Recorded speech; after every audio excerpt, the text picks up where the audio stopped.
Hello friends, स्वागत है MK sir inspiration के एक और बेहतर वीडियो में। सो फ्रेंड्स, आज के इस वीडियो में हम 12th फिजिक्स के एक इम्पोर्टेंट डेरिवेशन का निपटारा करने वाले हैं। बहुत सारे स्टूडेंट कमेंट कर रहे थे कि सर आइंस्टीन के प्रकाश वैद्युत समीकरण को सिंपल वे में बताइए। सो आप सभी के कहने पर आज के इस टॉपिक को हम बहुत ही सिंपल तरीके से इसका पोस्टमार्टम करने वाले हैं। तो चलिए देख लेते हैं दोस्तों कि इसमें करना क्या होता है। आपके एग्जाम में हम बात करें दोस्तों तो ये 3 नंबर में क्वेश्चन पूछा जाता है। अगर इसके साथ कोई न्यूमेरिकल ऐड कर दे देन ये 5 नंबर का क्वेश्चन बन जाता है। चलिए इसमें कह क्या रहा है तो सबसे पहले हम समझ लेते हैं दोस्तों, इसमें एक डेफिनेशन भी ऐड होता है, परिभाषा, उसे समझ लीजिए, फिर हम इसका डेरिवेशन यानी निगमन करते हैं। कह रहा है कि क्वांटम के सिद्धांत के अनुसार जो प्रकाश विकिरण होता है यानी जो प्रकाश चलता है किसी भी, जैसे मान लेते हैं सूर्य से प्रकाश चल रहा है ना, तो वही कह रहा है कि क्वांटम यानी क्वांटम वैज्ञानिक का नाम है क्वांटम के, कह रहा है कि प्लांक सिद्धांत के अनुसार या फिर क्वांटम के सिद्धांत के अनुसार प्रकाश विकिरण जो है वो ऊर्जा के छोटे छोटे बंडलों या फिर पैकेटों के रूप में चलता है और उसी को अपन क्या बोलते हैं फ्रेंड्स, उसी को हम फोटॉन कहते हैं। चलिए इसको हम एक फिगर के माध्यम से समझ लेते हैं। जैसे दोस्तों यहाँ पर हम मान लिया कि ये कोई धातु की सतह है। हमें पता है कि जब जैसे मान लेते हैं क्या है, कोई यहाँ से सनलाइट, इस पे सूर्य का प्रकाश है ना, सूर्य का प्रकाश हम मान लेते हैं दोस्तों यहाँ पर कोई क्या है, कोई प्रकाश स्रोत है, कोई प्रकाश स्रोत है, ठीक।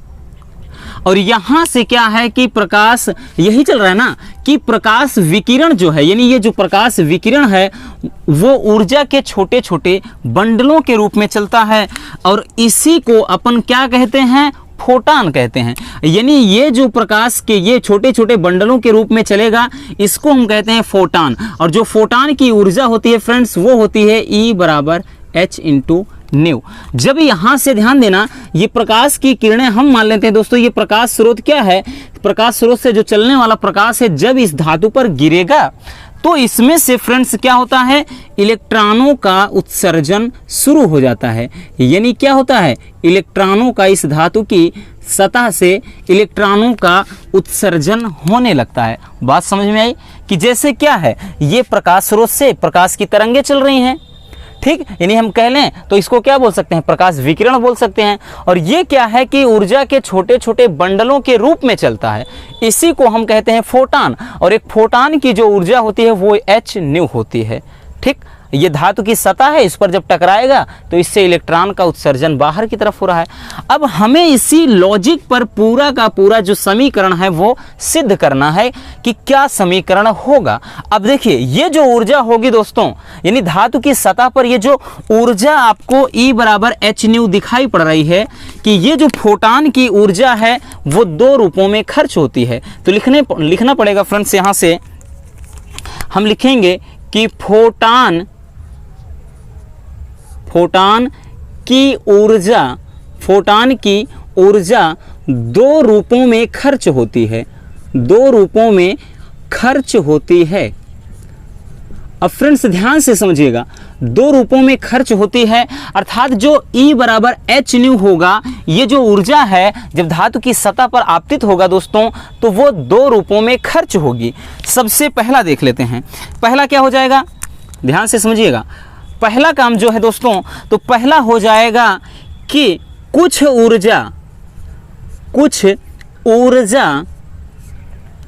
ऊर्जा कार्यफलन के रूप में खर्च होगा, कार्यफलन के लिए या कार्यफलन के रूप में के लिए खर्च होगा, नहीं खर्च होगी लिख सकते हैं, कार्यफलन के लिए खर्च होगी, ठीक, या होती है, हाँ ठीक है, कि कुछ ऊर्जा जो है कार्यफलन। अब कार्यफलन क्या होता है हमने पहले भी बताया इस पे जब टॉप 10 क्वेश्चन को लाए थे, फिर से बता देते हैं। किसी धातु की सतह पर किया गया न्यूनतम वह कार्य जो धातु की सतह से इलेक्ट्रॉन का उत्सर्जन कर दे, उसी कार्य को अपन कहते हैं कार्यफलन, है ना। तो अर्थात जो कुछ ऊर्जा होगी वो क्या हो जाएगा दोस्तों कि कार्यफलन के लिए खर्च होगी, अर्थात W0 बराबर होता है H इंटू न्यू नॉट, ठीक, W0 बराबर H इंटू न्यू नॉट हो जाएगा।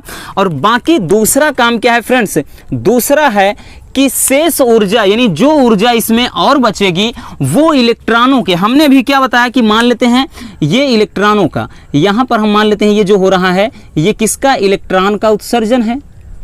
ठीक, इलेक्ट्रॉन का उत्सर्जन हम मान लेते हैं, है ना, इलेक्ट्रॉन का उत्सर्जन हो रहा है। तो कुछ ऊर्जा तो कार्य फलन के रूप में खर्च हो गई, बाकी जो शेष ऊर्जा होगी दोस्तों तो लिखेंगे कि शेष ऊर्जा इलेक्ट्रॉन को गति पदार्थ, इलेक्ट्रॉनों को गति प्रदान करने में खर्च होती है, गति प्रदान करने में खर्च होती है, ध्यान समझिए फ्रेंड्स। क्या होता है कि कुछ ऊर्जा तो कार्य फलन के लिए खर्च हो जाएगा और इसी ऊर्जा में से शेष ऊर्जा जो हो जाएगा वो किसके लिए, इलेक्ट्रॉनों को गति यानी इसको अधिकतम गति दे सके इसलिए खर्च होगी। तो अर्थात इसमें लिखेंगे हम के मैक्सिमम यानी जो काइनेटिक एनर्जी होगा ऐसी अवस्था में वो क्या हो जाएगा, अधिकतम हो जाएगा। तो के मैक्सिमम बराबर लिखेंगे friends half M V square, यानी वी भी क्या होगा आपका मैक्सिमम हो जाएगा। तो यानी ये आप दे दीजिए इक्वेशन नंबर 1 और ये फ्रेंड्स हो गया इक्वेशन नंबर 2। अब लिखेंगे क्या, लिखेंगे हम संपूर्ण ऊर्जा। अब देखिए संपूर्ण ऊर्जा की जब बात करेगा मेरे रसगुल्लों तो संपूर्ण ऊर्जा का मतलब क्या है, यानी टोटल एनर्जी क्या हो जाएगा। तो संपूर्ण ऊर्जा जब निकालेंगे तो हो जाएगा E बराबर, अर्थात ये क्या हो जाएगा कार्यफलन और प्लस के मैक्सिमम। भाई संपूर्ण ऊर्जा में क्या हो जाएगा, यानी कितना टोटल कितना ऊर्जा खर्च कर रहा है ये, तो ये कार्यफलन के रूप में जो है और बाकी क्या है गति प्रदान करने के लिए जो है। ठीक, तो ये हो जाएगा। अब वैल्यू पुट कर दीजिए, E के स्थान पे क्या होता है, E के स्थान पे एच न्यू है ना, कहाँ से आया ये बता रहे हैं, E बराबर एच न्यू। ठीक, बराबर अभी बताते हैं सबका मतलब क्या होता है कि किस चीज़ को अर्थात किससे दर्शाते हैं, सिंबल को सब अभी लिखेंगे, परेशान मत होइए।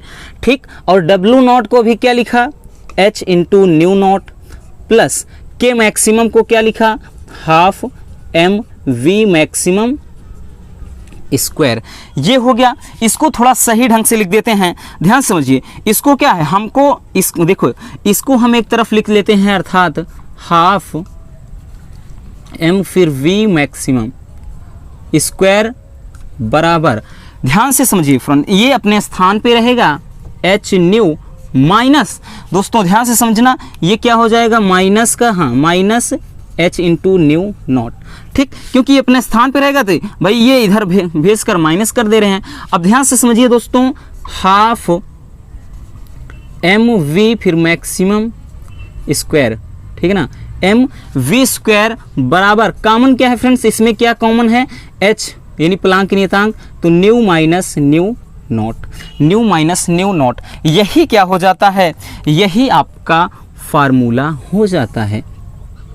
यानी इसी को क्या कहते हैं, इसी को हम बोलते हैं आइंस्टीन का प्रकाश वैद्युत समीकरण। क्या बोलते हैं दोस्तों, आइंस्टीन का प्रकाश वैद्युत समीकरण। अब देखिए इसमें एक एक चीज़ का हम वैल्यू पुट रख देते हैं कि सारी चीज़ें ताकि आपको तैयार हो जाए। जो न्यू है, ध्यान से समझिएगा दोस्तों, जो न्यू है इसको क्या बोलते हैं, ये वी मत लिखिएगा, न्यू है थोड़ा वी की तरह ही बनता है, न्यू है इसको हम क्या बोलते हैं, तो फोटॉन की आवृत्ति, इसको अपन क्या बोलते हैं, फोटॉन की आवृत्ति, है ना। अब उसके बाद ध्यान से समझिएगा, न्यू नॉट क्या है दोस्तों, न्यू नॉट क्या है, तो न्यू नॉट है देहली आवृत्ति। क्या इसको बोलते हैं, देहली आवृत्ति, है ना, इसको अपन कहते हैं देहली आवृत्ति। और उसके बाद एच क्या है, एच क्या है फ्रेंड्स, एच को प्लांक नियतांक बोलते हैं। क्या बोलते हैं, प्लांक नियतांक, प्लांक नियतांक बोलते हैं। और इसका वैल्यू कितना होता है, 6.6 इंटू 10 की पावर माइनस 34 जूल सेकेंड, ये प्लांक नियतांक हो जाएगा एच का मान। उसके बाद एम क्या है, एम क्या है, इलेक्ट्रॉन का द्रव्यमान है। ठीक, क्या है दोस्तों, इलेक्ट्रॉन का द्रव्यमान है। ठीक, और वी मैक्स जो लिखा है वी मैक्सिमम है ना, वी मैक्सिमम का मतलब ये क्या है, इलेक्ट्रॉन का अधिकतम वेग है। क्या है फ्रेंड्स, इलेक्ट्रॉन का